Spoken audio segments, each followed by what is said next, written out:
Semangat pagi, luar biasa sekali. Pagi ini kita diberikan anugerah kesehatan yang sempurna, sehingga alhamdulillah kita bisa berjumpa kembali. Untuk ibu bapak yang baru sekali ketemu dengan saya, untuk adik-adik Latsar CPNS yang baru berjumpa dengan saya, izinkan saya memperkenalkan diri. Nama saya Firman dari Pusdiklat Badan Siber dan Sandi Negara. Materi yang akan kami bawa adalah tentang akuntabilitas. Modul yang kami refer bersumber dari Lembaga Administrasi Negara. Mari saksikan video yang satu ini. Silakan.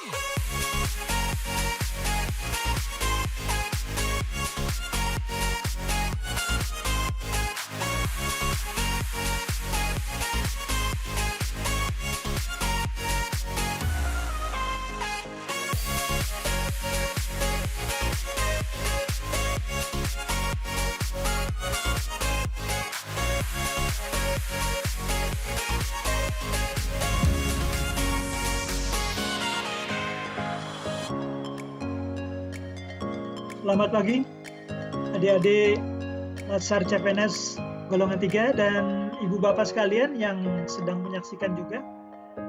Terima kasih sudah berkenan hadir di mata pelatihan akuntabilitas ini.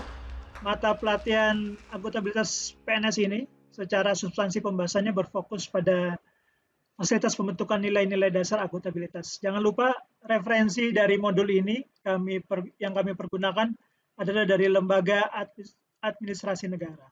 Ibu bapak di luar sana bisa download atau adik-adik Latsar CPNS bisa mendownloadnya di LMS Pusdiklat BSSN. Kemudian tujuan pembelajaran adik-adik setelah mengikuti mata diklat akuntabilitas PNS ini, adik-adik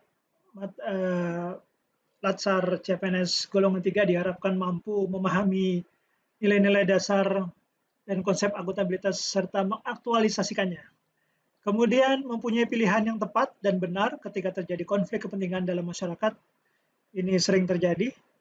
Dan memahami tugas yang harus dilaksanakan dan sadar akan pentingnya kinerja untuk organisasi. Kemudian yang keempat, melayani masyarakat secara adil dan merata, ada kata meratanya. Menunjukkan sikap netralitas PNS dari kepentingan tertentu, menunjukkan sikap dan perilaku yang konsisten, terakhir mengaktualisasikan nilai-nilai dasar akuntabilitas. Kemudian indikator hasil belajar yang kami harapkan, peserta diharapkan memiliki kemampuan untuk memahami akuntabilitas, ya dari sisi teori maupun nanti secara prakteknya. Kemudian memiliki kemampuan untuk memahami mekanisme akuntabilitas khususnya di birokrasi Indonesia. Jangan lupa ada proses menciptakan lingkungan kerja yang akuntabel, ini tugas adik-adik sekalian. Ya. Dan ketiga, pemahaman atas ranah dan kasus umum yang terkait dengan penerapan akuntabilitas. Dan yang keempat adalah kemampuan untuk berperilaku secara akuntabel. Saya ulangi, memiliki kemampuan untuk berperilaku secara akuntabel. Yaitu ya, adik-adik sekalian yang indikator hasil belajar yang ingin sekali kami harapkan. Kemudian tujuan pembelajaran sudah, berikutnya ini, fungsi ASN. Fungsi ASN itu ada petanya sebagai pelaksana kebijakan publik, pelayanan publik, dan perekat dan pemersatu bangsa. Petanya nih seperti ini, kompetensi dasar 1 adik-adik sudah miliki, kompetensi dasar 2, 3, 4, 5, 6, dan saat ini kompetensi dasar nomor 7 tentang mengaktualisasi nilai-nilai dasar akuntabilitas. Ya, ini ada di modul, adik-adik bisa buka juga di halaman 11. Kemudian materi pokok yang akan kami sampaikan adalah konsep akuntabilitas, kemudian mekanisme akuntabilitas, akuntabilitas dalam konteks, dan yang terakhir menjadi PNS yang akuntabel. Tadi pretest sudah dikerjakan, kemudian ini yang bab pertama ya, konsep akuntabilitas. Peserta diharapkan memiliki kemampuan untuk memahami akuntabilitas dari sisi konseptual teoritis sebagai landasan untuk mempraktekkan perilaku akuntabel. Jadi konsepnya harus ngerti dulu. Jadi ada 4 aspek yang dimaksud dengan akuntabilitas itu apa, aspek-aspek akuntabilitas itu apa, pentingnya akuntabilitas itu apa, dan bagaimana tingkatan dalam akuntabilitas. Ini konsep pertama. Ya, adik-adik sekalian, akuntabilitas merujuk pada kewajiban setiap individu. Merujuk kepada kewajiban setiap individu.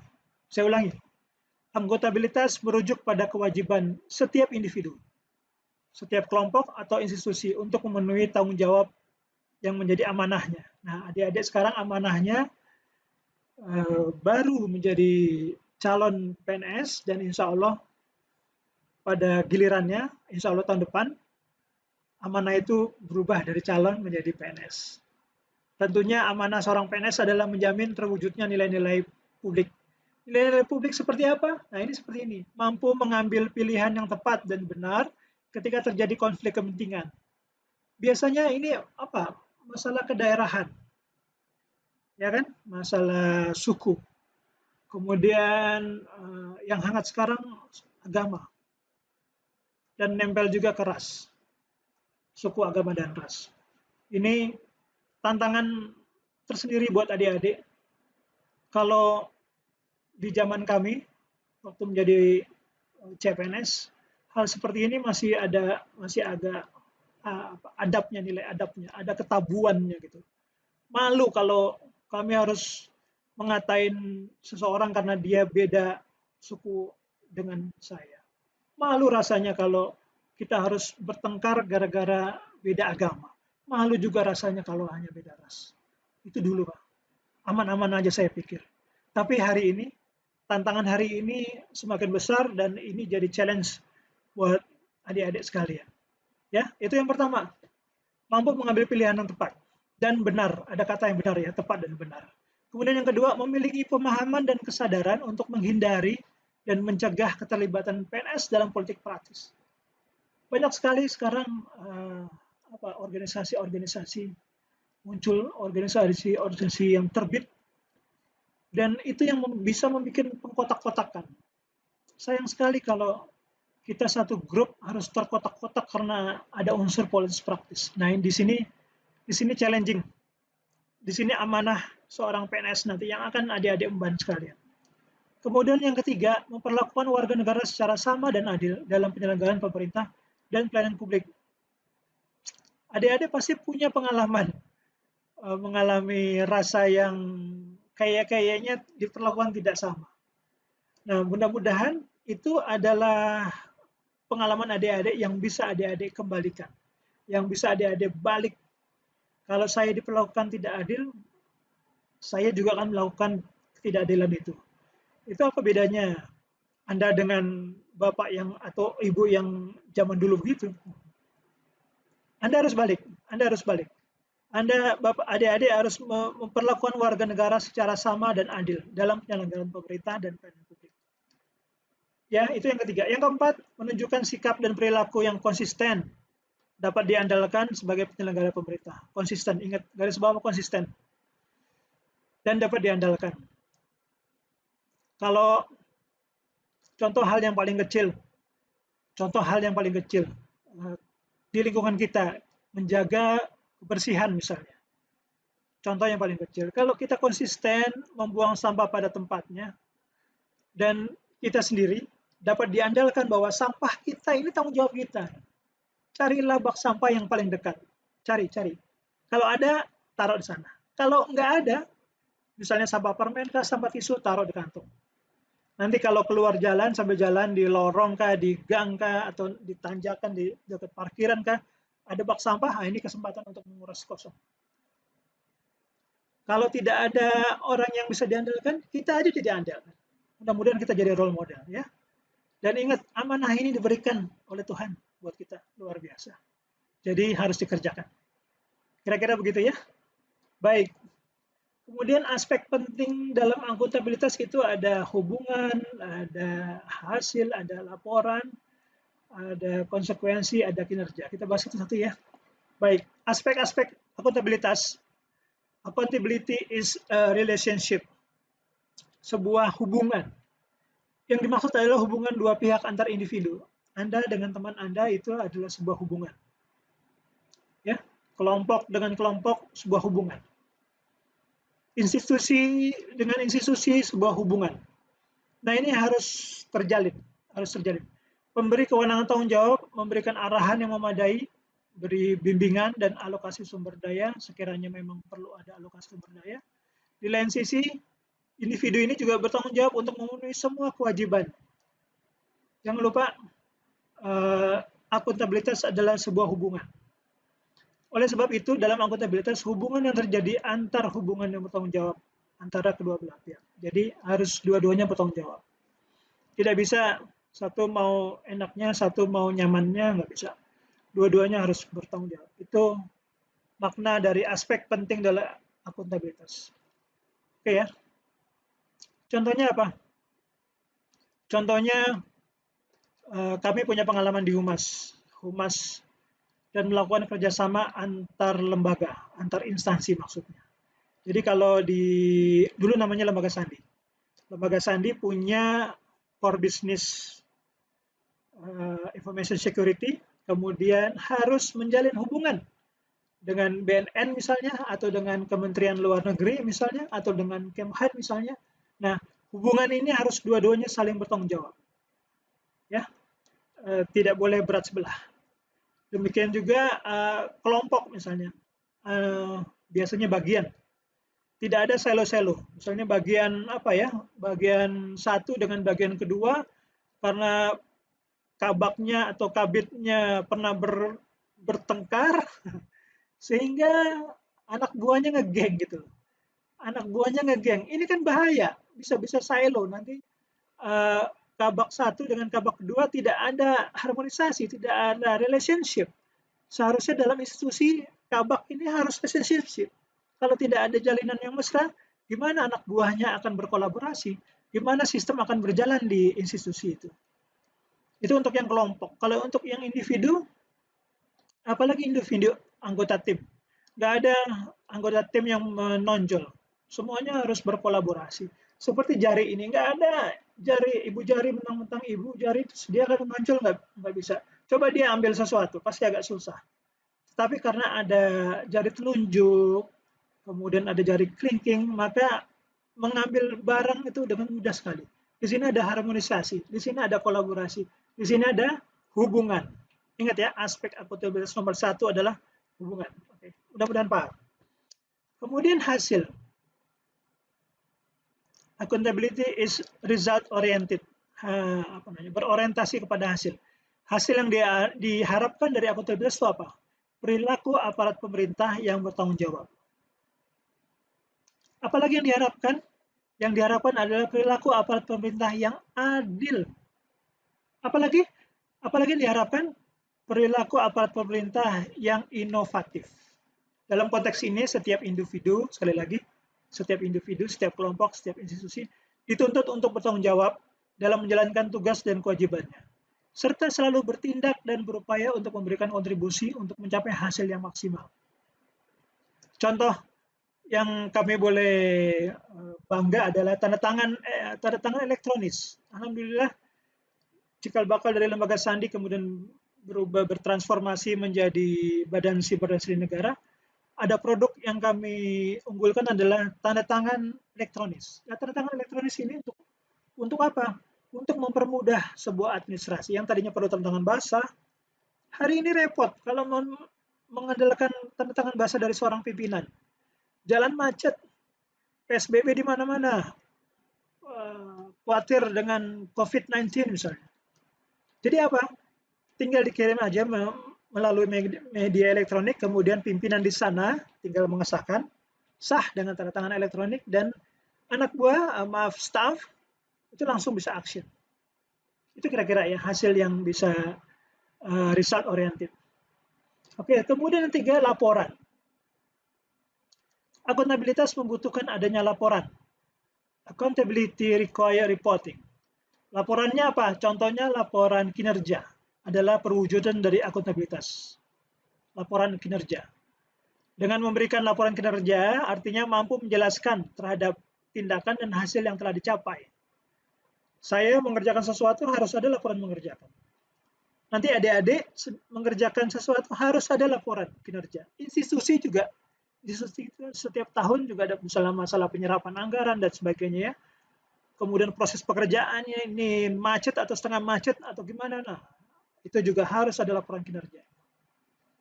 Terutama dalam dunia birokrasi, bentuk akuntabilitas setiap individu berwujud suatu laporan. Kalau ada juga bentuk kontrak kerja. Untuk institusi itu laporannya apa? Laporan akuntabilitas kinerja instansi pemerintah. Apa singkatannya ya? LAKIP. Laporan akuntabilitas kinerja instansi pemerintah. Itu harus ada. Kalau tidak ada laporan, tidak akuntabel. Kalau Anda bekerja nggak ada laporan, tidak akuntabel. Kami khawatir kalau Anda bekerja, tidak ada laporan, terus laporan keuangan yang Anda pakai untuk apa aja? Habis untuk apa aja? Nasi bungkusnya berapa? 10, ditulis 15. Nah, itu bahaya. Bahaya, Anda mau main-main sama urusan Tuhan ya. Bahaya, bahaya. Jangan seperti itu. Kemudian nomor 5,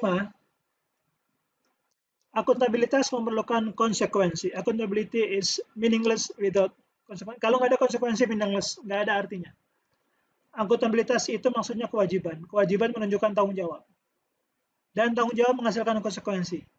Konsekuensi tersebut dapat berupa penghargaan atau sanksi. Itu kejauhan kali ya kalau untuk penghargaan dan sanksi. Tapi Anda kerja saja sesuai dengan kontraknya. Anda kerja saja sesuai dengan amanah. Kalau amanah Tuhan memberikan Anda sebagai seorang widyaswara, kerjakan aja. Masalah penghargaan atau sanksi itu kayaknya bonus. Kalau kelamaan molor, ya kena sanksi. Kalau over prestasi, alhamdulillah dapat penghargaan. Kalau tidak dapat penghargaan, tidak apa-apa. Tuhan Maha Adil, don't worry, kerjakan saja. Adik-adik juga seperti itu, kerjakan saja. Kerjakan saja.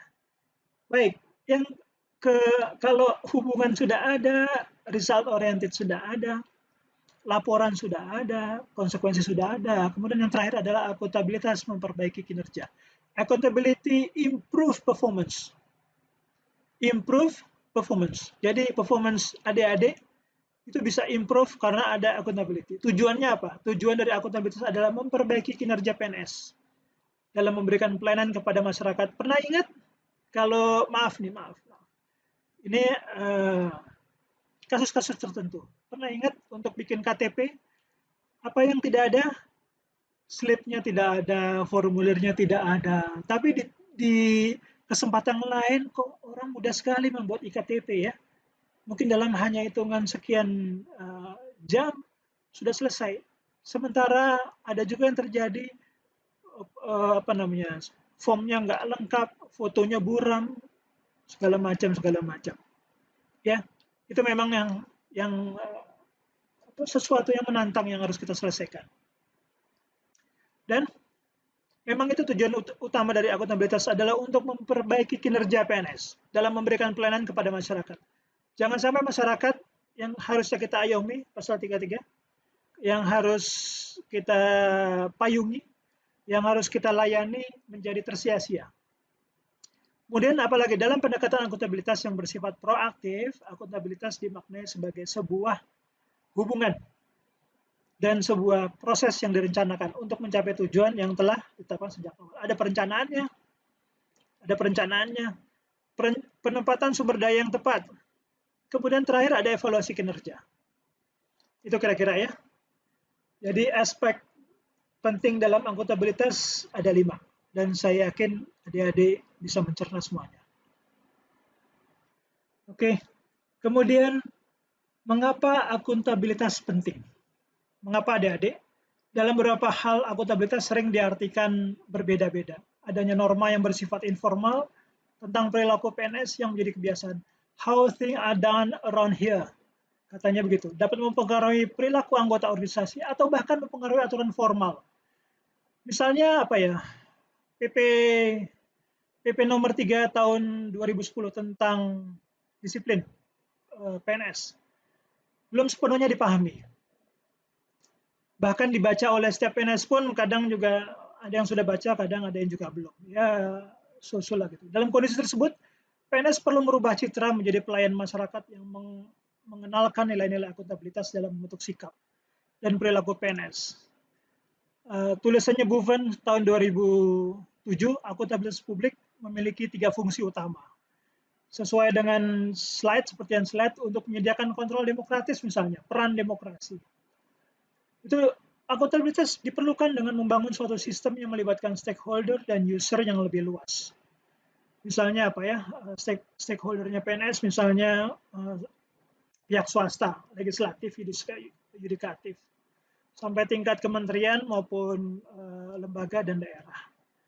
Kemudian selain menyediakan kontrol demokratis sebagai peran demokrasi, akuntabilitas publik juga untuk mencegah korupsi dan penyalahgunaan kekuasaan. Ini peran konstitusi.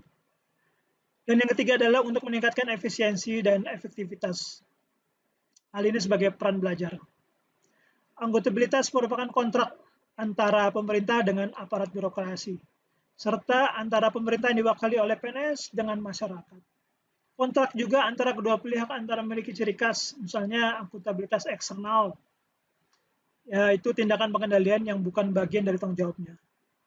Kedua, ada akuntabilitas interaksi, merupakan pertukaran sosial dua arah antara yang menuntut dan yang menjadi tanggung jawabnya. Jadi ada respon, ada rectification, dan sebagainya. Yang ketiga, hubungan akuntabilitas merupakan hubungan kekuasaan struktural yang dapat dilakukan secara asimetrik sebagai haknya untuk menuntut jawaban. Akuntabilitas itu ada dua, yang vertikal dan horizontal. Yang vertikal ke atas itu pertanggungjawaban atas pengelolaan dana misalnya, dari unit ke atasannya, dari instansi ke atasnya, ke DPR misalnya, ke pemerintah pusat, kalau daerah ke ada DPRD-nya, seperti itu. Kemudian yang vertikal itu harus melaporkan ke bawahnya misalnya. Misalnya apa? Misalnya yang ke bawahnya, pelaksanaan pemilu. Itu pemerintah daerah harus melaporkan ke masyarakat itu. Nah, akuntabilitas horizontal adalah pertanggungjawaban kepada masyarakat luas. Akuntabilitas ini membutuhkan pejabat pemerintah untuk melapor ke samping kepada koleganya, kepada rekannya, untuk saling kompromi, untuk saling kolaborasi, untuk sinergitas, ini harus saling lapor. Contohnya misalnya lembaga pemilihan umum yang independen, komisi pemberantasan korupsi yang independen, kemudian komisi investigasi legislatif, itu contoh-contohnya. Itu kira-kira ya. Kemudian slide berikutnya adalah tingkat akuntabilitas. Ada personal, kalau di gambar piramid itu akuntabilitas personal. Kalau personalnya sudah accountable, kalau personalnya sudah jujur, kalau personalnya sudah integrity, nilai integritinya keren banget, moral, beradab, punya etika. Apa contohnya ya? Personal punya etika. Yang paling mudah adalah orang muda harus hormat ke orang tua. Nggak ada itu cerita orang muda marah-marah untuk orang tua. Nggak boleh. Apalagi marah-marah sama guru. Aduh, pamali berat. Pamali bisa dikutuk jadi, kalau sama ibu jadi malin kundang ya. Kalau sama guru jadi apa? Jadi batunya malin kundang mungkin. Bahaya. Ada etika terhadap orang tua dijaga. Ya, orang tua juga gitu, sayang sama anaknya. Nggak ada orang tua yang apa kasusnya membiarkan anaknya dicekoki miras gitu ya. Itu bahaya sekali. Bahaya sekali. Seperti itu. Dibela, anaknya dibela. Anaknya dibela, harus disayang. Yang muda harus disayang. Kita yang muda ini harus hormat ke orang tua, itu penting. Nah, personal, kalau personalnya sudah solid, sudah keren, sudah integriti bagus, baru hubungan antar individu. Bayangin aja, orang keren ketemu sama orang keren. Apa hasilnya? Yang keren adalah hubungan individu yang keren. Coba bayangin, orang tidak keren, udah males-malesan, suka nipu. Pasti temannya juga gitu, suka males-malesan, suka nipu. Kalau sudah orang yang integritinya kurang ketemu dengan orang integritas kurang, ini pasti hubungan akuntabilitas individunya pasti bermasalah. Itu kira-kira. Dulu kan suka ada joke tuh, kalau sendirian main gitar, kalau berdua main main catur, kalau ketiga keempat main main kartu. Nah, kalau sudah keroyokan, sudah ngumpul banyak-banyak, dia merampok.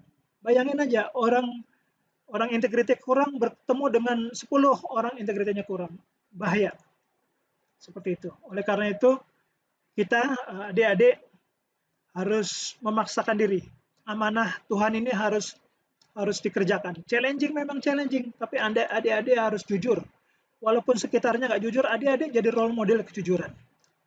Nah, kalau sudah jujur, Tuhan akan kasih ketemu dengan individu yang jujur. Itulah disebut hubungan individu. Akuntabilitas individu mengacu pada hubungan antara individu dan lingkungan kerjanya. Bayangin kalau anggota Latsar CPNS jujur, tepat waktu, on time, nggak ngaret maksudnya, itu pasti program dari kantor diselesaikan tepat waktu. Datang tepat waktu, kerja tepat waktu, istirahat tepat waktu, laporan pekerjaan tepat waktu. Pasti bosnya senang. Bosnya mikirnya apa? Oh, adik-adik saya, adik-adik itu artinya perkumpulan individu yang keren-keren ini, itu bisa dinikmati oleh ketua tim, teamwork, ya. Itu kira-kira hubungan individu. Bayangin aja kalau sudah ada hubungan individu, misalnya satu unit, satu bagian, satu bidang bagus ketemu dengan bidang yang lain.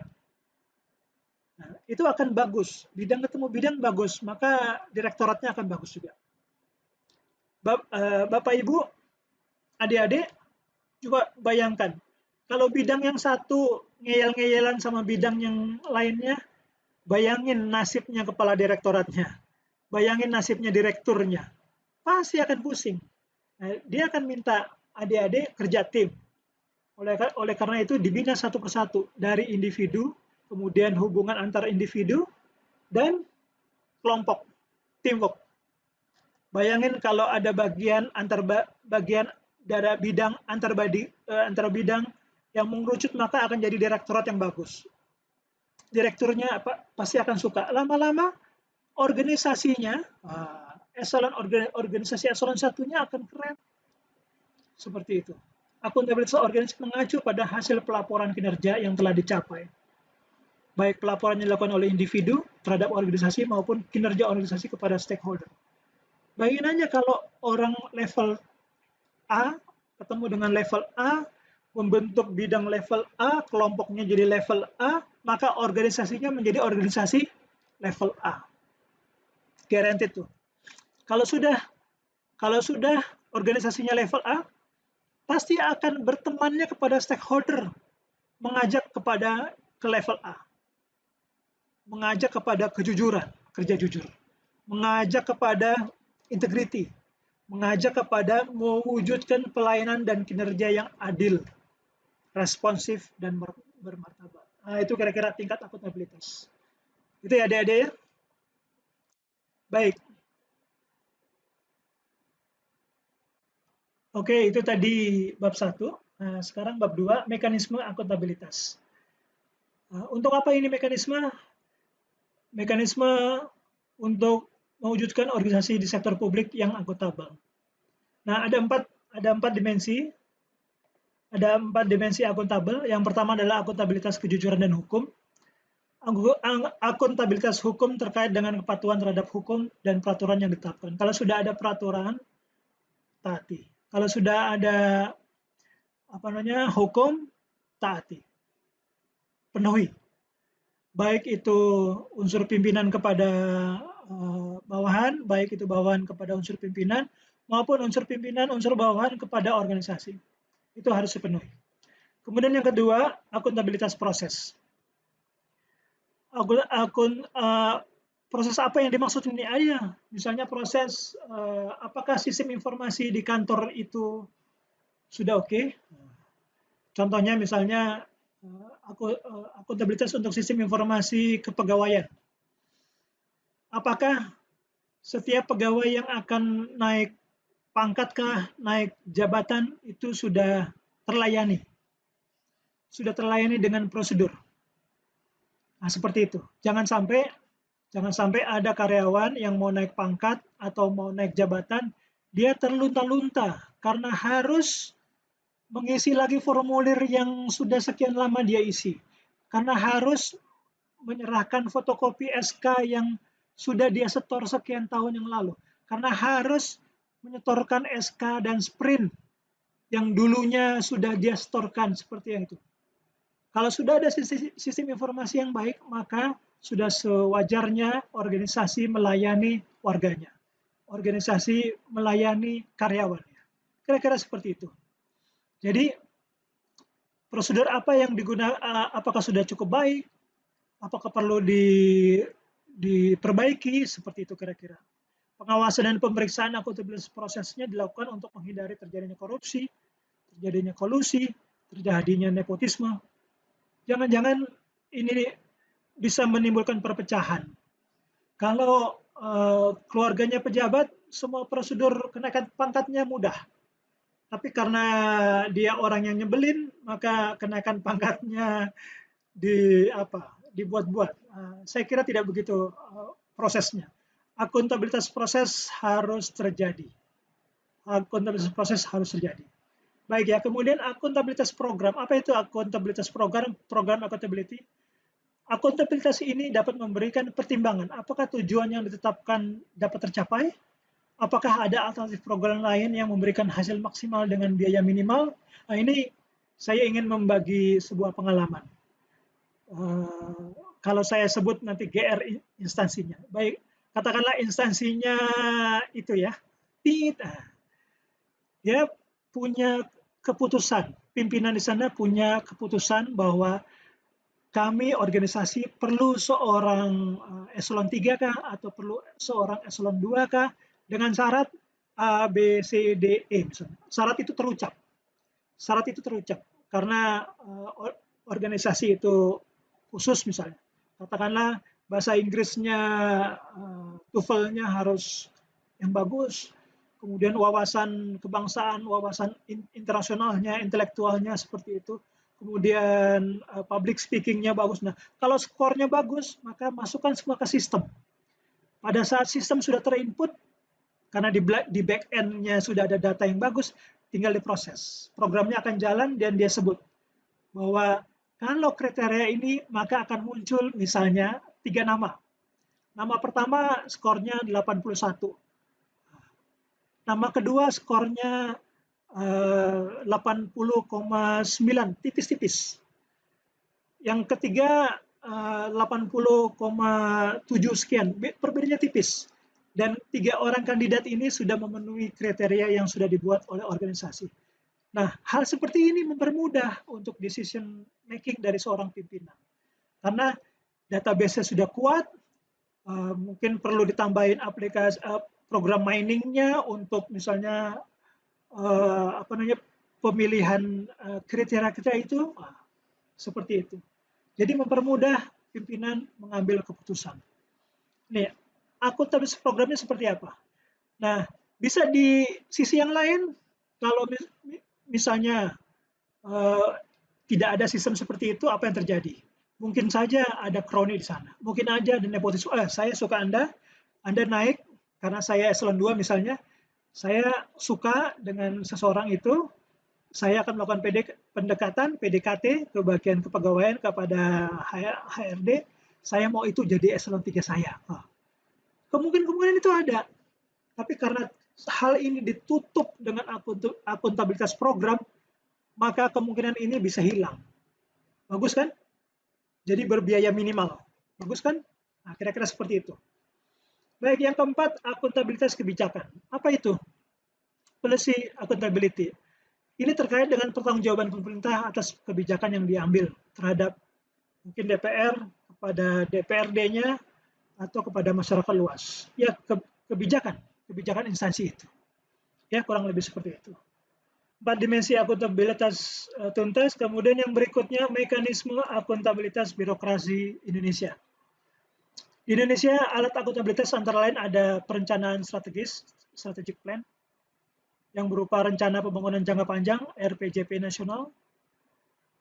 Ini untuk perencanaan strategis, kemudian di bawahnya ada kontrak kinerja. Kontrak kinerja semua pegawai negeri sipil tanpa terkecuali. Ini pernah di awal tahun 2014 ya. Ya, Januari 2014 menerapkan adanya kontrak kerja pegawai.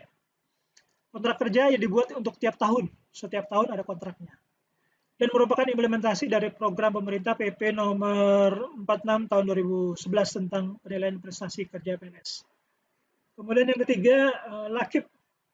LAKIP itu apa ya? Laporan kinerja berupa laporan akuntabilitas kinerja instansi pemerintah LAKIP yang berisi mengenai perencanaan dan perjanjian kinerja pada tahun tertentu.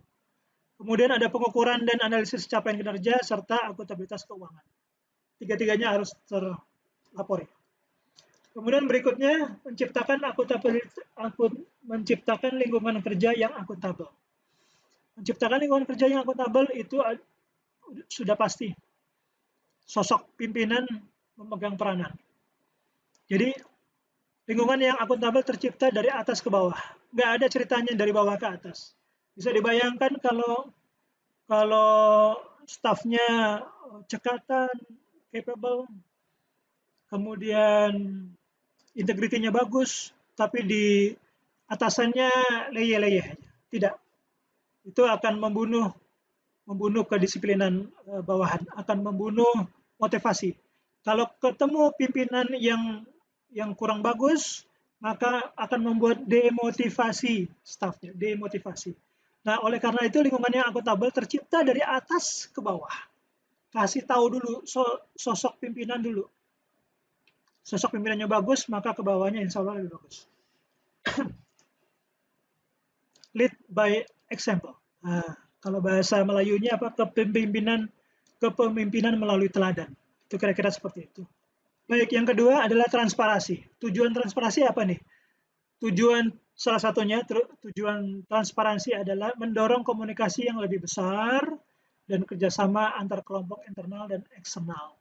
Bisa dibayangkan adik-adik Latsar CPNS golongan 3, bisa dibayangkan Ibu Bapak sekalian, bisa dibayangkan kalau ada eselon 3 yang tidak mau berkomunikasi dengan eselon 3 yang lain. Maka sudah dapat dipastikan pimpinan di atasnya agak kerepotan.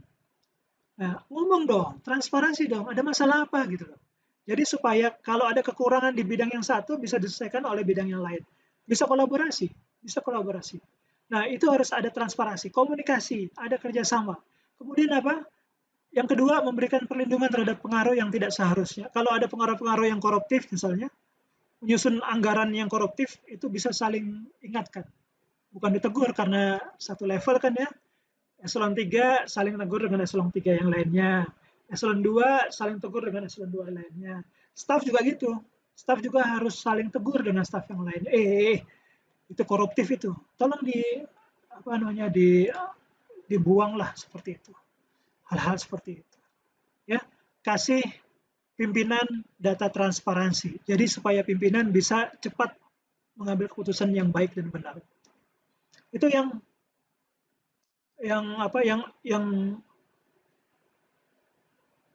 nah, keputusan yang benar itu meningkatkan akuntabilitas dalam keputusan. Ya. Berikutnya akan meningkatkan kepercayaan dan keyakinan kepada pimpinan secara keseluruhan. Baik kalau komunikasi sudah bagus, sudah ada kerjasama, kemudian ada perlindungan dari hal-hal yang negatif, yang pengaruh koruptif, terus jangan buat gitu. Kemudian keputusan ini harus transparansi ke atasan. Jadi atasan dapat mengambil keputusan yang jelas sejelas-jelasnya. Dan kalau keputusan atasan sudah udah mantap, maka keyakinan terhadap pimpinan secara keseluruhan organisasi juga akan mantap. Kira-kira seperti itu. Kepemimpinan sudah, transparansi sudah, integritas sekarang. Integritas, apa itu integritas? Integritas menjadikan suatu kewajiban untuk menjunjung tinggi dan mematuhi semua hukum yang berlaku. Undang-undang dipatuhi, kontrak kerja dipatuhi,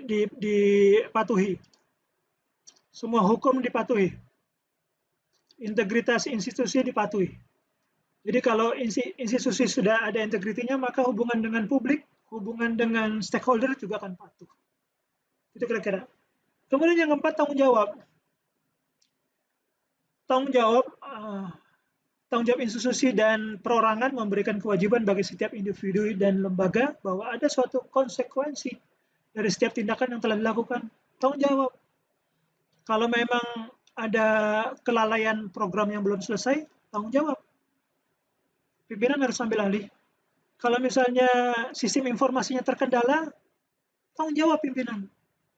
Mungkin security-nya belum di-patch on. Mungkin konfigurasinya perlu dikonfig ulang. Seperti itu. Perlu diantisipasi, misalnya takut ada serangan DDoS dari luar, perlu diantisipasi. Miranya menggunakan sistem mirror misalnya di DMZ-nya, di area DMZ-nya. Dipasangin di sana, seperti itu. Sistem mirror kalau satunya kena, maka dia akan flush dengan sistem yang lain, seperti itu. Kemudian apalagi? Security awareness dari karyawan dibangkitkan lagi. Nah, itu tanggung jawab siapa? Tanggung jawab pimpinan, ya harus dimulai. Bagian bidang mana yang bertanggung jawab? Atasan mana yang bertanggung jawab? Itu harus disampaikan sampai ke tingkat atas, ke tingkat bawahan. Kemudian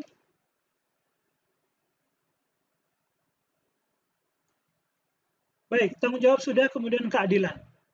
Keadilan yang dimaksud adalah landasan utama dari akuntabilitas. Saya ulangi, keadilan adalah landasan utama dari akuntabilitas. Keadilan harus dipelihara, dipromosi oleh pimpinan pada lingkungan organisasi. Oleh sebab itu, ketidakadilan harus dihindari. Kalau ada hal-hal yang tidak kredibel, sorry, jangan, ini tidak adil. Ini zolim, ini aplikasi zolim, ini sistem zolim, ini program zolim. Gimana caranya? Harus yang adil. Rembuk yang adil, seperti itu. Kemudian setelah keadilan, kepercayaan. Rasa keadilan itu akan membawa sebuah kepercayaan. Dari rasa keadilan akan menimbulkan sebuah kepercayaan. Kalau kepercayaan sudah terjadi, maka lahirlah akuntabilitas. Dengan kata lain, lingkungan akuntabilitas tidak akan lahir dari hal-hal yang tidak dapat dipercaya. Kalau pimpinan sudah tidak dipercaya oleh bawahannya, berat. Maka akuntabilitas tidak akan terjadi. Kira-kira gitu. Nah, lingkungan akuntabilitas akan terjadi kalau rasa kepercayaan itu muncul. Sebelum rasa kepercayaan itu muncul, rasa keadilan itu ada. Jadi rasa keadilan membawa kepada sebuah rasa kepercayaan, rasa kepercayaan melahirkan akuntabilitas. Penting ini. Penting sekali. Baik, kemudian keseimbangan. Nah, untuk mencapai akuntabilitas dalam lingkungan kerja, perlu ada keseimbangan antar akuntabilitas. Perlu ada keseimbangan antar akuntabilitas dan wewenang. Ingat ya, ada akuntabilitas dan wewenang, serta harapan dan kapasitas. 4 tuh. Jadi ada akuntabilitas, kewenangan, serta harapan dan kapasitas. Ini harus seimbang. Setiap individu yang ada di lingkungan kerja itu harus menggunakan kewenangan untuk meningkatkan kerja. Adanya peningkatan kerja juga memerlukan adanya perubahan kewenangan suatu kebutuhan dibutuhkan. Selain itu ada harapan dalam mewujudkan kinerja yang baik. Juga harus disertai dengan keseimbangan kapasitas sumber daya dan keahlian skill yang dimiliki. Perlu ada keseimbangan. Itu tadi keseimbangan. Berikutnya adalah kejelasan. Kejelasan juga merupakan salah satu elemen untuk menciptakan dan mempertahankan akuntabilitas. Supaya apa? Agar individu dan kelompok dalam melaksanakan wewenang dan tanggung jawabnya harus memiliki gambaran yang jelas tentang apa yang menjadi tujuan dan hasil yang diharapkan. Kejelasan itu harus ada.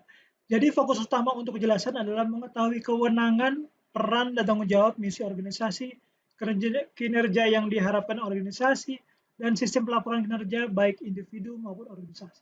Harus jelas berbuat apa, harus jelas SOP-nya seperti apa, harus jelas laporannya seperti apa, harus jelas formatnya seperti apa, harus jelas targetnya seperti apa.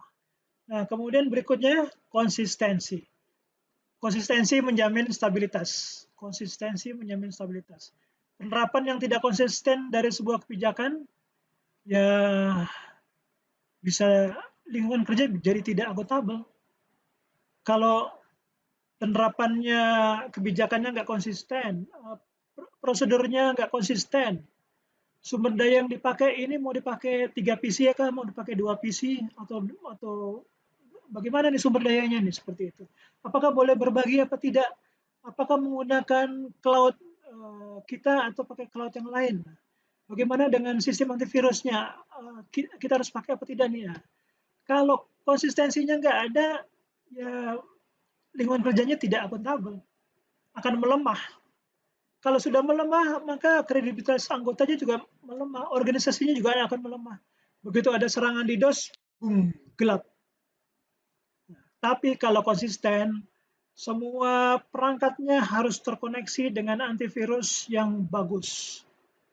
Instansi mengelola itu. Semua pekerjaan Office, maintenance data, database-nya harus tersimpan dengan bagus. Log-nya juga harus diperhatikan.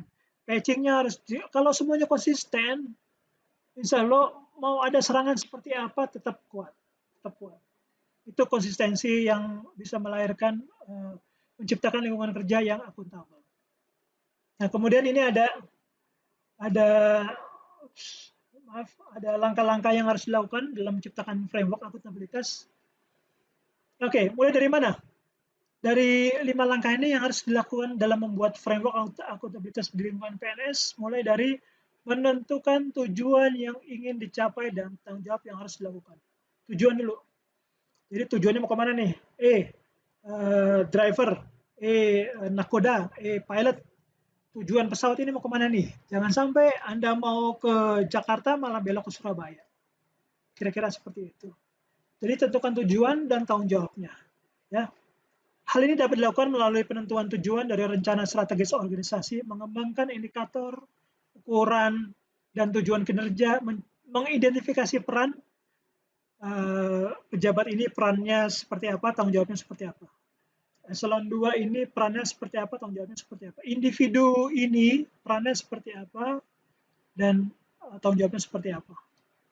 Seperti itu kira-kira. Kemudian setelah menentukan tujuan dan tanggung jawab, maka melakukan perencanaan atas apa yang perlu dilakukan untuk mencapai tujuan. Jadi ada tujuan udah jelas, perencanaannya juga jelas. Cara ini dapat dilakukan melalui identifikasi program dan atau kebijakan yang perlu dilakukan. Ya, rencana apa yang akan dilakukan untuk mencapai tujuan? Apa rencananya? Step 1 misalnya, siapa yang tanggung jawab nih? Kapan akan dilaksanakan nih misalnya? Biaya gimana biaya? Seperti itu. Selain itu perlu dilakukan identifikasi sumber daya apa yang digunakan. Konsekuensinya apa nih? Apabila ada program, ada kebijakan, ini programnya oke apa semi oke? Programnya bisa dipakai atau belum boleh? Nah, itu juga harus ditentukan. Itu kira-kira ya.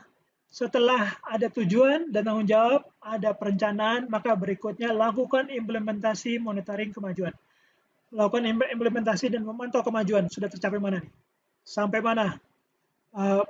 Apakah ada hambatan? Apakah kebijakannya menghambat implementasi atau adakah program yang terkendala? Nah, itu seperti itu. Kira-kira seperti itu. Nah, itu perlu ada progres. Laporan progres itu perlu. Ya.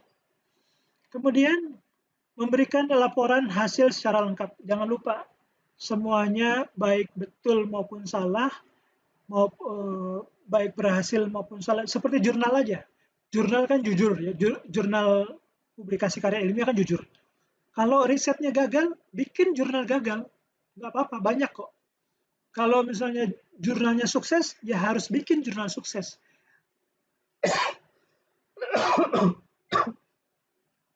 Oh maaf, saking semangatnya. Jurnal-jurnal itu yang memberikan laporan yang lengkap. Dan nanti akan dibaca kan? Akan dibaca. Maka orang yang membaca, dia akan mendapat pelajaran.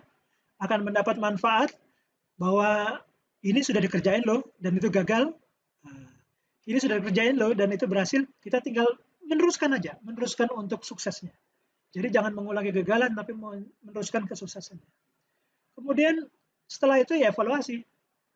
Menyediakan masukan, feedback, untuk memperbaiki kinerja. Kalau belum sukses, ya kita ambil hikmahnya. Kalau sudah sukses, ya kita ambil manfaatnya. Kira-kira seperti itu. Nah, framework akuntabilitas ini bisa juga digunakan untuk masing-masing individu. Contohnya, yang paling umum nih, pilih nikah atau sekolah. Pakai framework ini. Tujuannya apa nikah di usia muda? tanggung jawabnya apa? Dihitung. Nah, kalau yang lainnya, apa lagi? Tujuannya sekolah apa? Tanggung jawabnya apa? Nah, seperti itu juga. Misalnya sudah ada keputusan, oh saya mau lanjut master misalnya. Tujuannya apa master harus disebutkan. Tujuannya apa kuliah master harus ditunjukkan. Tanggung jawabnya juga harus mungkin tanggung jawab belajar lebih ekstra, jajannya diirit karena uangnya buat nabung, buat bayar semesteran misalnya seperti itu. Anda harus rajin-rajin begadang supaya rajin bikin nulis laporan-laporan seperti itu. Rajin komunikasi dengan teman. Nah itu apa namanya tanggung jawabnya. Setelah sudah ada tujuan, ingat rencana. Misalnya kalau rencana menikah, apa stepnya? Rencana mau ambil kuliah master, apa stepnya? Ditulis saja. Kemudian diimplementasi dan monitoring. Progresnya seperti apa? Jangan-jangan Anda sudah misalnya tujuannya mau menikah tapi calonnya belum ada misalnya. Nah, itu kan bisa, Mas Firman, tolong cariin calon dong. Syaratnya ada. Syaratnya misalnya sesuai dengan kriteria. Seperti itu kira-kira. Ya, lakukan implementasi dan monitoring kemajuan. Nah, kalau misalnya mau sekolah, sudah ada rencananya, sudah ada implementasinya, beri laporan. Misalnya laporan ke orang tua, misalnya. Gimana nak, progresmu? Sudah semester 2 nih, apa progresnya? Seperti itu. Apakah masih bisa terus lagi nih, satu semester lagi misalnya?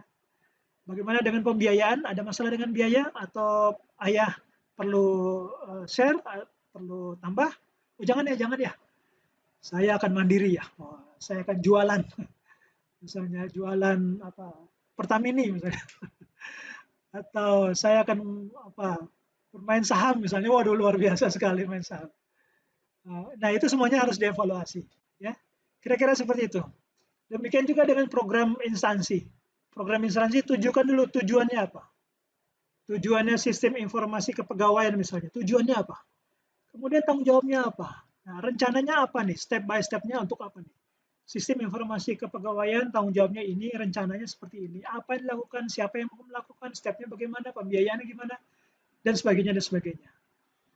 Ya, kira-kira seperti itu. Baik.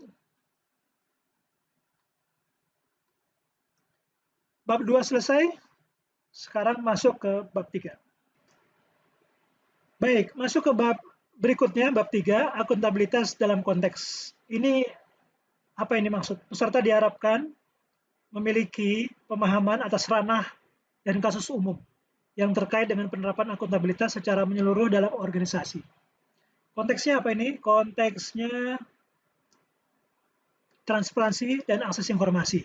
Tentu saja ini dikaitkan dengan KIP, Undang-Undang Nomor 14 tahun 2008.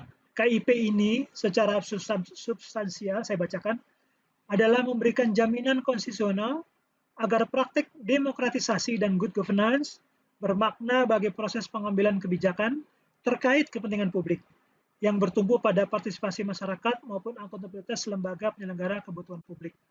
Konteksnya, informasi publik masuk ke punya dua kategori. Informasi yang wajib disediakan dan diumumkan. Yang kedua adalah informasi yang dikecualikan. Ingat, dikecualikan konteksnya dalam undang-undang, kalau ada undang-undang yang bilang seperti itu, ada asas kepatutan, ada asas yang ngomong seperti itu, dan kepentingan umum. Dan sifatnya tidak boleh permanen untuk informasi yang dikecualikan. Sehingga prinsip universal keterbukaan informasi bisa diakses oleh layanan publik. Keterbukaan informasi memungkinkan adanya ketersediaan informasi berdasar pada beberapa prinsip. Prinsip universal keterbukaan informasi adalah maximum access, limited exception.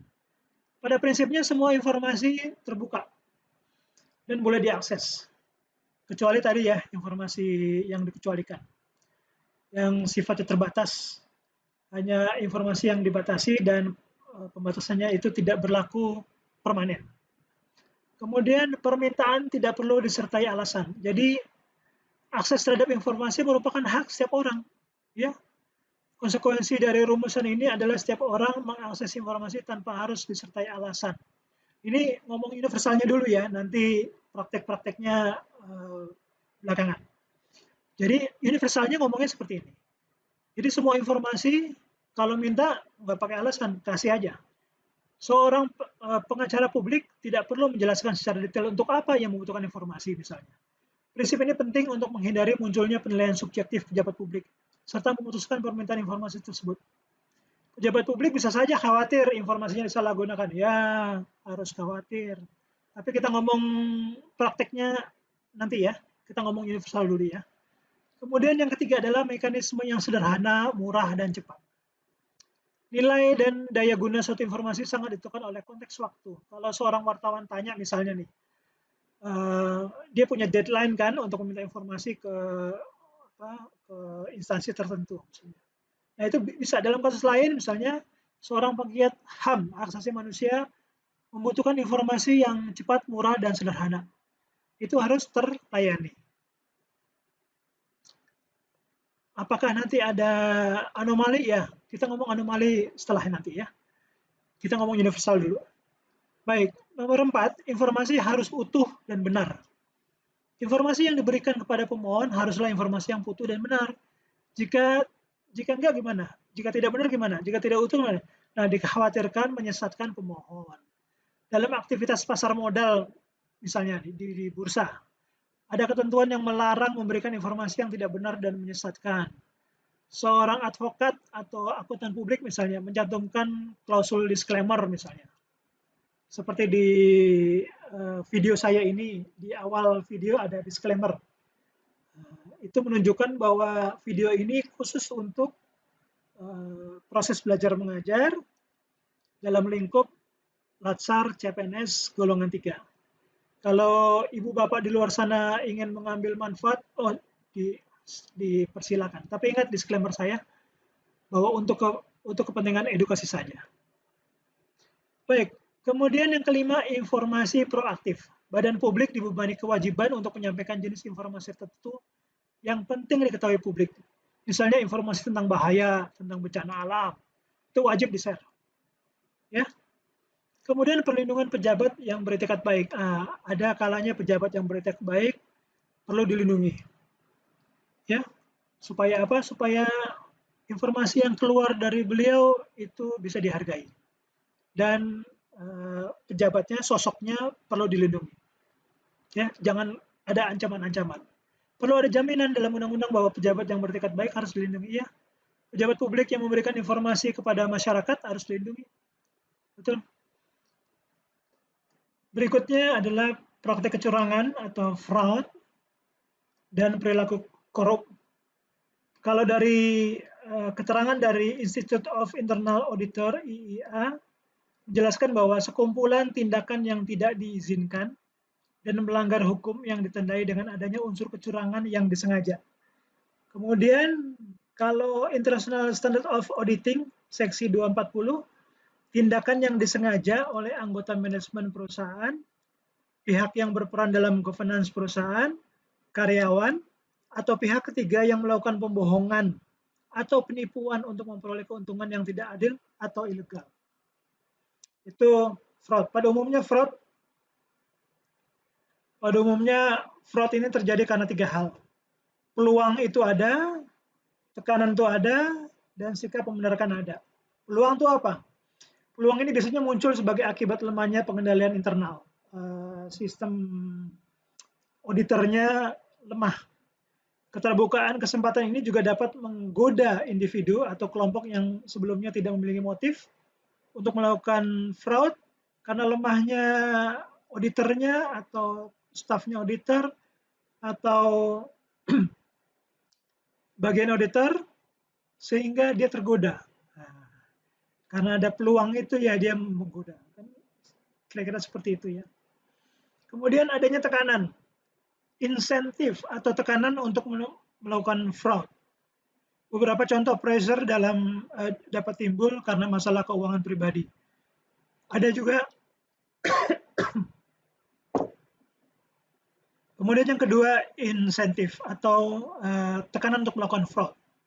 Kalau yang pertama itu motif karena ada peluang, yang ini adalah tekanan. Misalnya karyawan yang hobi main judi, wah, begitu dia menang sih kayaknya oke-oke aja. Tapi begitu kalah, maka mulai kelihatan itu rentetannya. Kalau dia nggak punya duit, dia akan mengupayakan gimana caranya dapat duit. Nah, seperti itu. Nah, tekanan-tekanan itu yang bisa menimbulkan fraud. Kemudian sikap membenarkan, rasionalisasi untuk membenarkan tindakan fraud. Biasanya udahlah jamaklah itu anak muda. Jadi kalau salah maafin aja. Nah, yang sikap yang membenarkan ini lama-lama kecurangan satu akan berkembang menjadi kecurangan dua. Kecurangan dua akan berkembang eksponensial jadi 4. Ini karena adanya pembenaran. Kira-kira seperti itu. Kemudian yang ketiga, kita masuk ke penggunaan sumber daya milik negara. Ya, PNS pastikan sesuai etika. Jadi untuk kelancaran aktivitas pekerjaan, hampir semua instansi pemerintah dilengkapi dengan fasilitas. Apa itu telepon? Apa itu PC, personal computer atau laptop, internet. Nah, atau kendaraan dinas, atau wifi publik, atau supir dinas. Nah, luar biasa sekali. Nah, fasilitas ini memang untuk kegunaan dinas. Jadi jangan disalah persepsikan untuk kegunaan pribadi. Nah, itu. Semua penggunaan sesuai dengan aturan dan prosedur yang berlaku. Menggunakannya secara bertanggung jawab. Kemudian ada memelihara fasilitas. Jadi ada unsur kalau kendaraan dikasih biaya untuk perawatan dipakai. Jangan uang perawatan digunakan untuk susu anak, bahaya. Lebih-lebih uang perawatan mobil untuk main judi, wah bahaya lagi tuh. Bahaya lagi. Jadi pastikan penggunaan fasilitas ini untuk kepentingan publik dan sesuai etika. Ingat ya, garis bawah sesuai etika. Itu kira-kira penggunaannya. Nah, Pak, bagaimana kalau kita menggunakan internet? Sayang Pak, internet sudah 24 jam, masa kita nggak dipakai? Apa nggak pakai? Boleh internet dipakai untuk keperluan dinas, ingat. Keperluan dinas menggunakan internet. Tapi kalau malam-malam buat main bareng, mabarnya habis maghrib sampai jam 10 malam, menggunakan wifi kantor, waduh. Nanti bagaimana tuh? Malaikat yang nyatet amanah tuh gimana tuh? Miring semua nanti skor setannya miring semua, bahaya ya bilang gitu. Pak nggak enjoy Pak, ya memang begitulah amanah. Kalau mau aman urusan pribadi pakai anggaran sendiri, kayak gitu. Mobil dinas hanya untuk dinas, bukan untuk pesiar kah atau untuk nyari bahan apa di pasar yang tidak ada urusannya. Jadi harus sesuai dengan aturan dan prosedur yang berlaku, itu ingat. Ya, kemudian berikutnya penyimpanan dan penggunaan data informasi pemerintah. Akuntabilitas adalah bagaimana pemerintah atau aparatur dapat menjelaskan semua aktivitasnya dengan memberikan data dan informasi yang akurat terhadap apa yang telah mereka laksanakan. Jadi kalau Anda melakukan pekerjaan, laporkan. Yang telah mereka laksanakan, laporkan. Yang sedang dilaksanakan, laporkan, karena itu juga bentuk akuntabilitas. Yang akan dilaksanakan, laporkan Pak. Jadi ada 3 Pak. Adik-adik sekalian. Laporkan semua aktivitas yang telah dilaksanakan, yang sedang dilaksanakan, yang akan dilaksanakan. Yang pending gimana? Yang pending laporkan juga. Seperti itu ya. Baik, berikutnya prinsip penyimpanan dan penggunaan data dan informasi. Nah, prinsipnya apa saja? Relevan informasi. Informasinya harus relevan. Ya, data dan informasi yang disediakan dapat digunakan untuk mengevaluasi kondisi sebelumnya. Jadi harus relevan dengan kejadian sebelumnya. Kemudian kalau konteksnya relevan sebelumnya harus hari ini juga, dan mudah-mudahan bisa dipakai untuk kegiatan apa istilahnya ya, forecasting future gitu ya, datanya juga bisa. Kemudian informasinya reliable, bukan F6 levelnya tapi A1 seperti itu ya, dapat dipercaya dan tidak bias, gitu kira-kira ya. Kemudian informasinya harus understandable information. Ini bisa diartikan sebagai informasi yang disajikan dengan cara yang mudah dipahami pengguna. Kalau kasih informasi untuk publik, please user friendly, gampang dicerna, gampang dipahami. Kemudian yang keempat adalah comparable information, diartikan sebagai informasi yang diberikan ini dapat digunakan oleh pengguna untuk dibandingkan dengan institusi lain. Kira-kira seperti itu ya. Contoh-contoh. Contoh dari akuntabilitas ini adalah bagaimana suatu organisasi dapat mengumpulkan dan menyajikan data dan informasi yang dibutuhkan. Baik data informasi yang dibutuhkan misalnya di Pusdik. Data dan informasi yang dibutuhkan oleh siswa. Mungkin ya siswa. Terus instansi pengirim siswa. Kemudian Kapusdiklatnya. Nah, ya, kepala sekolah. Kemudian masyarakat sekitar, kemudian apa lagi? Unsur pemerintah sebagai bagian dari akuntabilitas terhadap publik. Itu kira-kira ya sekolah atau Pusdiklat memiliki hubungan yang sangat penting untuk berkewajiban akuntabel kepada pemerintah, kepada masyarakat, kepada stakeholder misalnya, kepada widya suaranya, kepada siswanya, kepada instansi pengirim misalnya. Ya, kegiatan-kegiatan dan kebijakan adalah bagian dari akuntabilitas. Itu juga semua kegiatan dan kebijakan bagian dari akuntabilitas. Informasi dan data tersebut bisa juga seperti laporan keuangan, laporan pelayanan, efisiensi dan efektivitas operasional. Oke ya. Kemudian apalagi? Konflik kepentingan. Nah, kenapa muncul konflik kepentingan sih? Baik, konsekuensi konflik kepentingan ada dua jenis. Hilangnya kepercayaan pegawai dan stakeholder. Urusan keuangan, reputasi pribadi atau biasanya institusi. Kalau urusan keuangan pasti tindakan indisipliner, banyak konfliknya. Pemutusan hubungan kerja keuangan dapat dihukum. Kalau yang keuangan apa misalnya pidana? Kenapa bisa begitu ya? Menggunakan peralatan karena lembaga institusi beberapa tahun lalu ada kebijakan yang akan digunakan atau dijual secara pribadi. Satu instansi harus mengalah. Pakai printer kantor misalnya untuk keperluan perbankan juga melakukan seperti itu untuk keperluan sesuatu, keperluan pribadinya dia. Yang pakai internet kantor keuangan juga punya kebijakan seperti itu. Sesuatunya dia seperti itu. Jadi menerima hadiah. Kenapa harus mencapai suatu urusan? Iya, tipe-tipe konfliknya seperti ada dua dengan yang pertama masalah keuangan misalnya.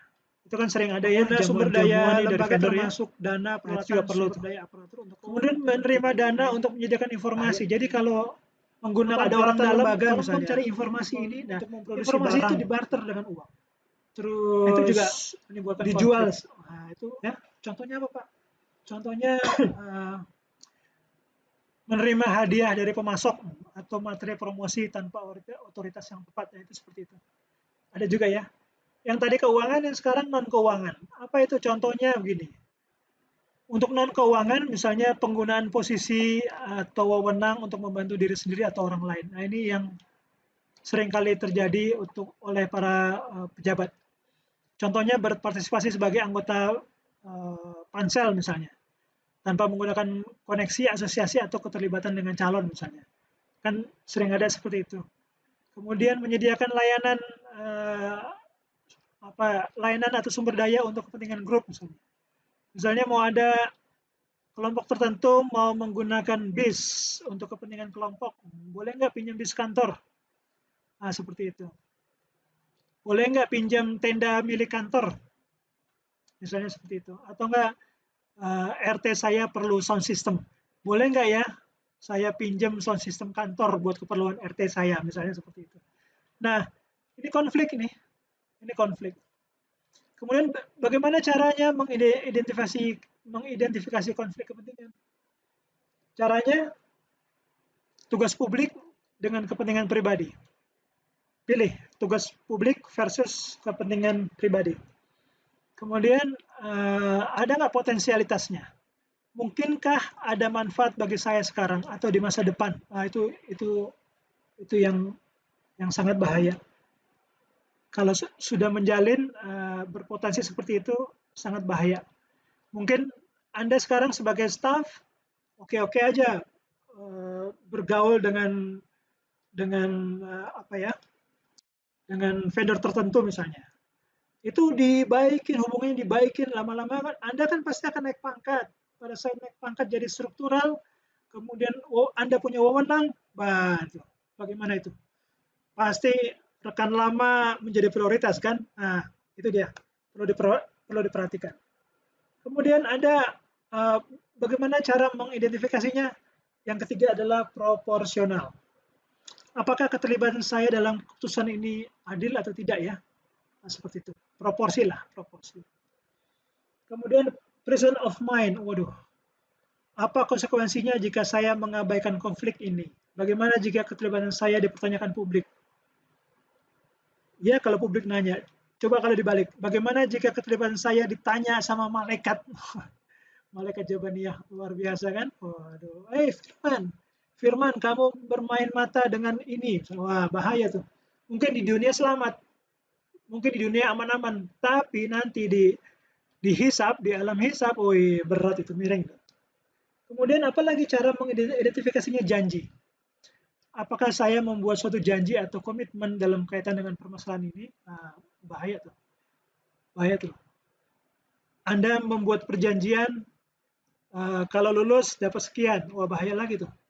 Kalau urusan administrasi lulus, maka dapat sekian, wah bahaya lagi tuh. Ya, baik.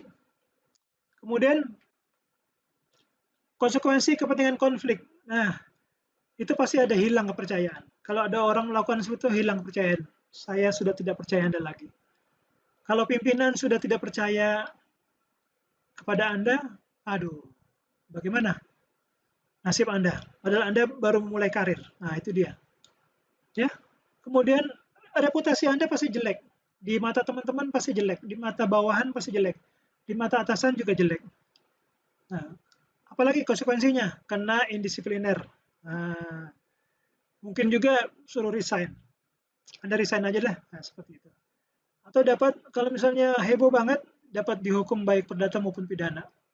Beberapa kasus sudah ada di media tentang konflik kepentingan ini, konsekuensi kepentingan konflik ini. Itu kira-kira ya.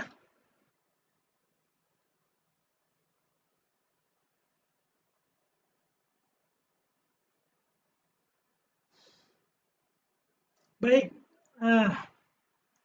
masuk sesi terakhir, masuk bab terakhir, menjadi PNS yang akuntabel. Apa yang diharapkan kalau menurut Undang-Undang Nomor 5 Tahun 2014 tentang Aparatur Sipil Negara, itu disebutkan bahwa penyelenggaraan kebijakan dan manajemen ASN berdasarkan pada asas kepastian hukum, ada profesional, ada proporsional, ada keterpaduan, ada delegasi, ada netral, ada akuntabilitas, ada efektif dan efisien, ada keterbukaan, ada non-diskriminatif, ada persatuan dan kesatuan, ada keadilan dan kesetaraan dan kesejahteraan. Itu 13 yang berdasarkan Undang-Undang ASN ya. ASN sebagai profesi berlandaskan pada prinsip sebagai berikut: nilai dasarnya, kode etik dan kode perilakunya, komitmen integrasi moral dan tanggung jawab pada pelayanan publik, kompetensi yang diperlukan sesuai dengan bidang tugas, kualifikasi akademik. Kemudian ada jaminan perlindungan hukum dalam melaksanakan tugas dan profesionalitas jabatan. Itu yang menjadikan PNS yang akuntabel.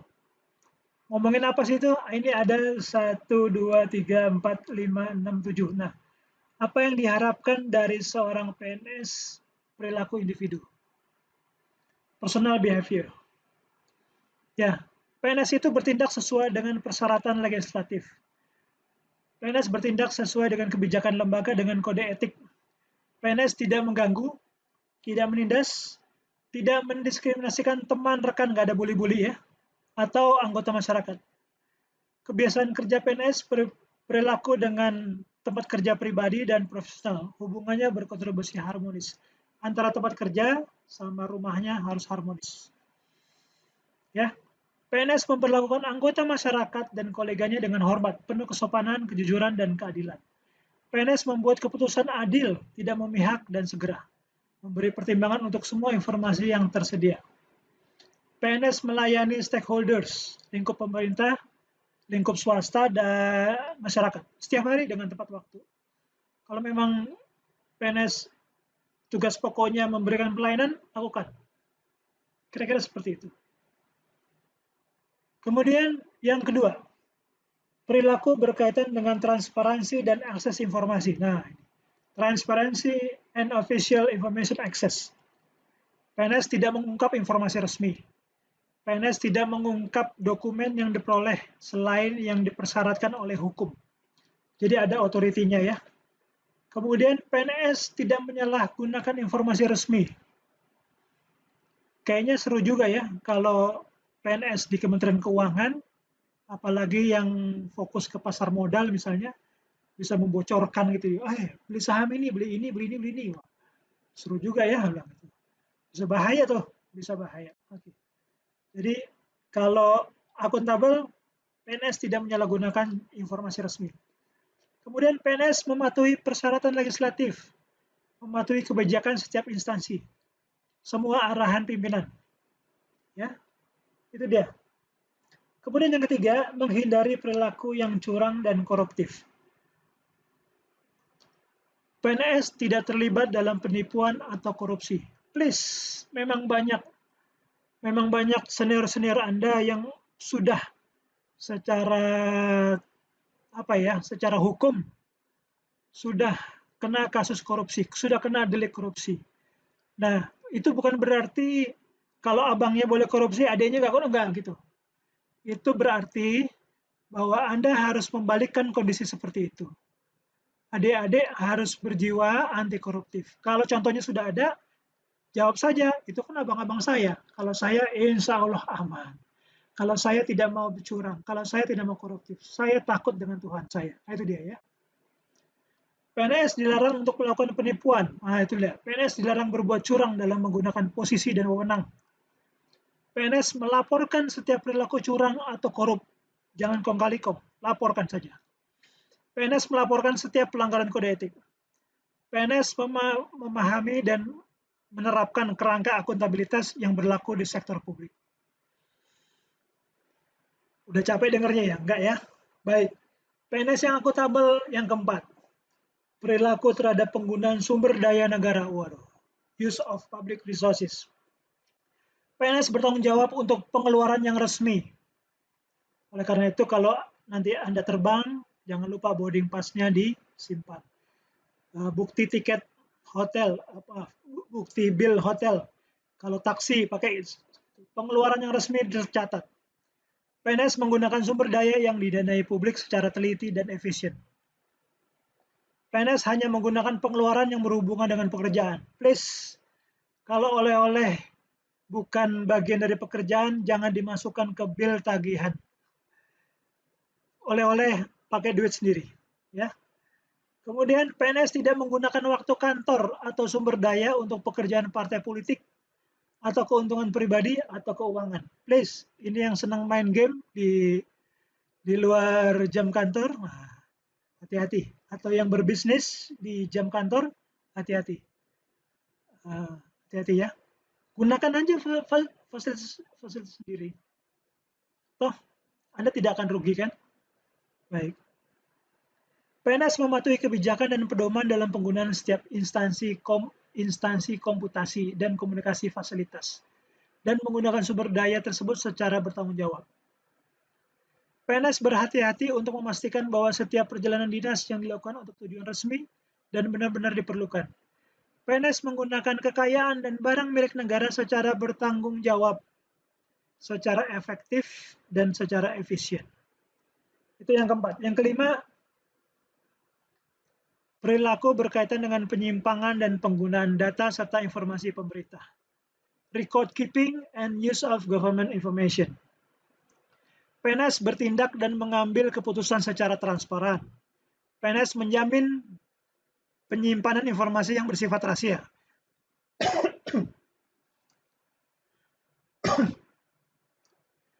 Kedua, PNS menjamin penyimpanan informasi yang bersifat rahasia. Ya, kalau memang harus dikunci brankas, harus masukin brankas, pakai kunci kombinasi. Kalau mau pakai di ruang strong room, harus disimpan di sana. PNS mematuhi perencanaan yang telah ditetapkan. PNS diperbolehkan berbagi informasi untuk mendorong efektif dan kreativitas. PNS menjaga kerahasiaan yang menyangkut kebijakan negara. Ya, harus itu. PNS memberikan informasi secara benar dan tidak menyesatkan kepada pihak lain yang memerlukan informasi terkait kepentingan dinas. Ini kalau urusan kerjasama, biasanya kerjasama antar instansi ini penting sekali. Penyampaian informasi secara benar dan tidak menyesatkan. PNS tidak menyalahgunakan informasi intern negara, tugas, status, kekuasaan, dan jabatannya untuk mendapat atau mencari keuntungan atau manfaat bagi dirinya sendiri atau untuk orang lain. Masih semangat? Oke, baik. Yang keenam, perilaku berkaitan dengan konflik kepentingan. PNS harus dapat memastikan kepentingan pribadi atau keuangannya tidak bertentangan dengan kemampuan mereka. Tidak bertentangan dengan kemampuan mereka untuk melaksanakan tugas-tugas resmi mereka dengan tidak berpihak. Ketika konflik kepentingan timbul antara kinerja tugas publik dan kepentingan pribadi atau personal, maka PNS harus dapat memilih untuk kepentingan umum. Pilih untuk kepentingan umum. Berikutnya, PNS memahami bahwa konflik kepentingan sebenarnya dianggap ada atau berpotensi ada di masa depan. Situasi yang dapat menimbulkan konflik kepentingan, misalnya hubungan dengan orang-orang yang berurusan dengan instansi lain, misalnya, untuk melampaui tingkat hubungan kerjasama profesional, misalnya. Atau menggunakan keuangan organisasi dengan bunga secara pribadi. Bahaya juga ya. Baik, kemudian PNS menerima hadiah atau manfaat. Waduh, bahaya juga. Jika konflik muncul, PNS dapat melaporkan kepada pimpinan secara tertulis. Laporkan secara tertulis, jadi ada evidence base-nya ya, ada bentuk evidence-nya. Jika konflik muncul, PNS dapat melaporkan kepada pimpinan secara tertulis untuk mendapatkan bimbingan mengenai cara terbaik dalam mengelola situasi secara tepat. PNS dapat menjaga agar tidak terjadi konflik kepentingan dalam melaksanakan tugasnya. Berikutnya, bagaimana mengambil keputusan yang akuntabel bagi PNS? Insya Allah mudah. Yang pertama, pastikan tindakan dan keputusan yang berimbang dan tidak bias. Kemudian bertindak adil dan mematuhi prinsip-prinsip tentang proses. Jangan senang main potong proses. Lakukan sesuai urutan proses. Kemudian akuntabel dan transparan. Kemudian melakukan pekerjaan secara penuh, sekali lagi, lakukan pekerjaan secara penuh, efektif, dan efisien. Berperilaku sesuai dengan standar sektor publik, sesuai dengan kode sektor publik, sesuai dengan etika, sesuai dengan organisasi. Mendeklarasikan secara terbuka bila terjadi adanya potensi konflik kepentingan. Deklarasikan aja, nanti kan kiri kanan juga dengar ya. Itu kira-kira. Oke, adik-adik Latsar CPNS golongan 3, materi sudah disampaikan dengan baik, mudah-mudahan dapat difahami. Kemudian step berikutnya, saya akan menampilkan sebuah teknik namanya window shopping yang adik-adik akan lakukan ini. Adik-adik sebentar lagi akan kami buatkan kelompok dan kelompoknya itu harus menyelesaikan studi kasus yang kami berikan. Kemudian adik-adik mencerna, mendiskusi dengan sesama anggota tim, harus bagus. Kemudian hasilnya bentuknya presentasi. 1 lembar PowerPoint kah, atau 1 lembar chart kah, atau 1 lembar infografis kah, boleh. Kemudian setelah itu terjadi, maka kami menggunakan metode window shopping untuk presentasi secara dinamis. Nah, contoh presentasinya seperti ini. Ada video berikutnya.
Rame kan? Nah, rame betul kan? Nah, itu dia. Itu contoh sebuah window shopping yang kami bebaskan. Boleh interupsi, boleh apa, boleh apa. Jadi tugasnya satu, penjaga toko menjelaskan, mempresentasikan kepada audiens yang datang ke tokonya. Boleh diinterupsi, boleh diinterupsikan, boleh seperti itu. Boleh ramai, kasih saran, ya, kasih saran. Kemudian ada lagi window shopping yang rapi. Nah, videonya seperti ini, silakan. Misalkan di desa sama yang di kota. Jadi tempat beli awal itu langsung aja di mana 6.000 gitu ya kita atur dulu. Jadi penyalaan di Amerika itu udah kayak gitu. Apabila kita mari mau lagi daftar lagi lama lagi ngurusnya berdasarkan anaknya fotokopi KTP apa berbeda dengan apabila keluarga biasa. Nah, itu salah satu metode window shopping yang rapih. Jadi audiens datang dulu rapi, duduk manis, kemudian giliran berikutnya penjaga toko mempresentasikan. Nah, pertanyaannya teratur seperti itu. Ya, kira-kira seperti itu. Nah, adik-adik harus melakukan itu. Pilih saja, mau pakai video kedua atau mau pakai video pertama. Ya, bebaskan. Saya bebaskan Anda melakukan seperti itu.